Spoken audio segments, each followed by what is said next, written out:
And these days, the honeys, the testers, they never even meet with their subjects. It's all done online. He decides, okay, perfect. Owen is gonna try and sleep with my wife and I'm going to help him. James texts Owen and waits for him. In the meantime, he drags his wife's limp body to the bed, blindfolds her, just in case she wakes up and opens her eyes. And he's patiently waiting for this man to get here, the man who's having an affair with his wife, to come over and now assault his wife while he watched. In case you didn't watch that previous video, so James cheated on Jennifer while she was pregnant with their first child. Jennifer has not forgiven him, and brings it up frequently. James feels anxious and suspicious that Jennifer might cheat on him in revenge. Then he seeks advice on a website known for discussions about infidelity, where some users encourage cheating. James hires a honey trap service to test Jennifer's loyalty. Unlike a private investigator, a honey trap involves someone flirting with your partner online to see if they reciprocate. It's really weird because James did not want to divorce his wife. So I have heard of people trying to do honey traps when they're in custody battles. They'll hire a professional honey to try and get some sort of evidence of an affair, of infidelity, because this works against them in child custody battles. But this, I don't know what James's end game is here. He's just trying to be like, I don't know. He just wants someone to sleep with his wife. And he felt like this guy named Owen from Sammy Boy was the perfect fit. James chose Owen because Owen drove a BMW. Yeah. James said, I chose him eventually because my wife's ex-boyfriend drove a BMW, so I assumed. I mean, based off that assumption, it seems like James thinks his wife is someone that's just interested in material goods and would be tempted by any man that drove a BMW. He decides, okay, perfect. Owen is gonna try and sleep with my wife and I'm going to help him. Everybody else on this thread is warning James, telling him, like, do not trust this Owen guy. I'm telling you right now, things aren't gonna go well for you, James. Owen has a history of being very sneaky on these threads. So he's trying to have another guy, Owen, sleep with the wife or seduce the wife as a honey? Seduce the wife and eventually sleep with the wife. Oh, okay. It's really weird. So he's saying, I'm so scared my wife is cheating on me. So I'm gonna set up a date with her, with another man, so she can cheat on me. Okay. Is what he's saying, basically. So he's not scared the wife is cheating. Yeah. He just want to watch it. He just wants to watch it, yeah. Basically, that's what's happening. He just wants his wife to sleep with another man. And I think he wants to get involved later. It's just the way that he's like concocting all of this and pulling the strings is just so bizarre. So everybody's warning him, like, don't let Owen do this. This is gonna backfire on you.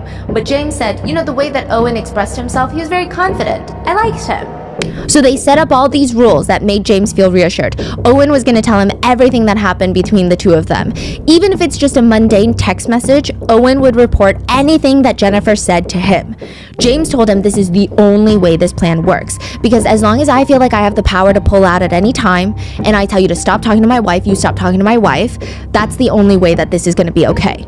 If there's anything I'm uncomfortable with, I'm just going to tell you to stop.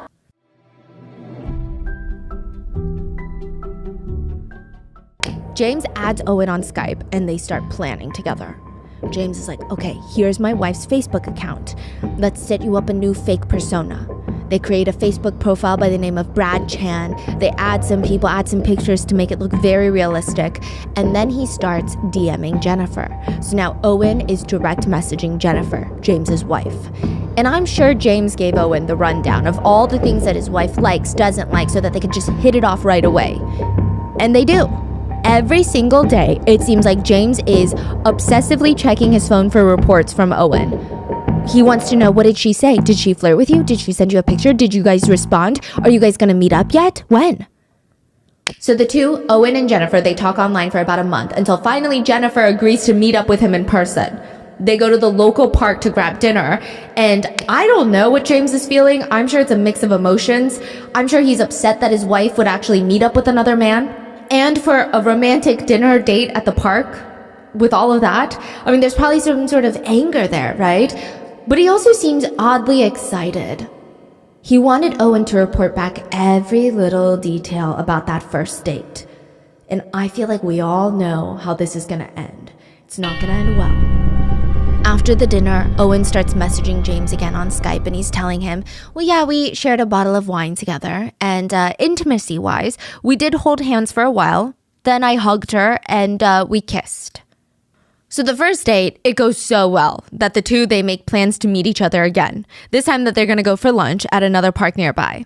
Now, after this date, this is when things start getting interesting. Owen reports back to James again. Yeah, it was more or less the same thing as the first date. You know, wine, hand-holding, making out. Yeah, same stuff. That's it. Owen apparently lied. He didn't tell James that their second date went so well that the two of them found a hotel afterwards and had full sexual relations. And maybe sneaky little Owen was starting to like Jennifer because he starts distancing himself from James. He starts acting like the whole thing with James's wife is kind of fizzling out. We're not really talking anymore. She hasn't really responded. We're not really into it anymore. When in reality, Owen and Jennifer are texting even more now. They're getting even closer. This goes on for like 2 months until October 26, 2010. James took his wife on a staycation, the one at the Marina Bay Sands, found the text messages of her talking about how she wishes she was sleeping with Owen instead of her husband, and James immediately confronts Jennifer. But instead of telling his wife, hey, I snooped through your phone, he said, you know, our neighbor stopped by the other day to talk to me. They said that they were out and they saw you walking into a hotel with another man, holding hands. Jennifer didn't even try to deny it. She just admitted it very swiftly. She's like, yeah, I'm having an affair. But she told James that I'm done talking to the guy. We're no longer seeing each other, if that matters. Why not? Well, because he brought up the idea of a threesome. So Owen had allegedly suggested to Jennifer that he wanted to sleep with Jennifer and her husband at the same time. Jennifer has no idea that Owen even knows James. Mm-hmm. Jennifer was so grossed out by this suggestion, she blocked him on all platforms soon after. So it seems like James forgave her, or at least Jennifer was under the impression that her husband was over it. They were moving on from it. And I'm sure Jennifer felt a little bit of guilt about what happened and how it must have made her husband feel. She had no clue that James was the one that set Owen up to talk to her. That he had been getting detailed reports from Owen about everything that they talked about, at least in the beginning.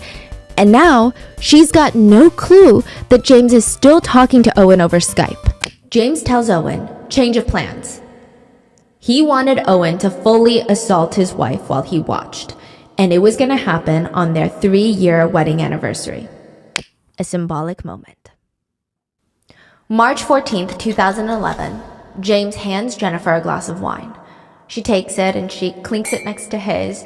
Like, they had been through a lot. You know, marriage is tough. Having kids is rough. Overcoming infidelity is even tougher. But at least today is something worth celebrating. They've been married for 3 years. Jennifer takes a sip and another. The wine was spiked with crushed up sleeping pills. It was odorless, tasteless, colorless, and it was a little weird that she felt very drunk very fast, but she could have thought maybe she didn't eat before she drank. Maybe she was just drunk off the energy or the love in the house that night. And just like that, she's out cold. And this is in the safety of her home. Just like keep that in mind. One moment she's drowsy from the wine, the next minute unresponsive. James texts Owen and waits for him. In the meantime, he drags his wife's limp body to the bed, blindfolds her, just in case she wakes up and opens her eyes. And he's patiently waiting for this man to get here, the man who's having an affair with his wife, to come over and now assault his wife while he watched. James said that he has 2 distinct memories from the very first time that this happened, because it's going to happen again and again and again. And this is from James, so take it with a grain of salt. He said he remembered Owen essaying his wife. He remembered watching it. And then after he left, James said he remembered cleaning his wife up and crying and sobbing, asking himself, what have I done? What have I done? James said on one hand he felt so guilty, but on the other hand, there was this excitement of watching Owen essay his wife. It didn't feel real, he said. He said, even today, I cannot imagine myself standing there and watching. But he did. And then he wouldn't shut up about it. He starts going on all these random Sammy Boy threads about wife swapping, which, it's not wife swapping what he's doing. And he starts making friends with random people on the internet that have the same interest as him. And he shares the story of what happened with Owen. And one of the guys, his name is Matt. Matt is like, that's so intriguing. I want to be a part of this. Please let me be a part of this. James is like, oh yeah, you want a turn? Let me give you a turn.